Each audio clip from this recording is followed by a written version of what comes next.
তো এই লোকগুলা যারা গরিব ওয়ার্কার্স বা যারা শ্রমিক, তারা যারা ইনার সিটিতে থাকতো, তাদেরকে কি করতে হবে?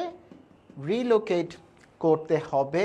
তাহলে এখন নিশ্চয়ই ক্লুটা মাথায় আসছে, গরিব মানুষদের সরিয়ে নিতে হবে। সরিয়ে নিতে হবে কোথায়? সরিয়ে নিতে হবে হচ্ছে টু নিউলি কনস্ট্রাক্টেড সাবার্বস। একটা মজার টিপস শিখাই, অবশ্যই এটা মনে রাখবেন। আইএলস এক্সামে কখনোই কিন্তু সব শব্দের অর্থ আপনি জানবেন এমন কোনো কথা নেই। আপনাকে বুঝতে হবে, যদি আপনি ক্লু ভালো করে ফলো করেন তাহলে কিন্তু খুব সহজেই আপনার পক্ষে অর্থ না বুঝলেও ওই শব্দটাকে সিলেক্ট করা সম্ভব হবে।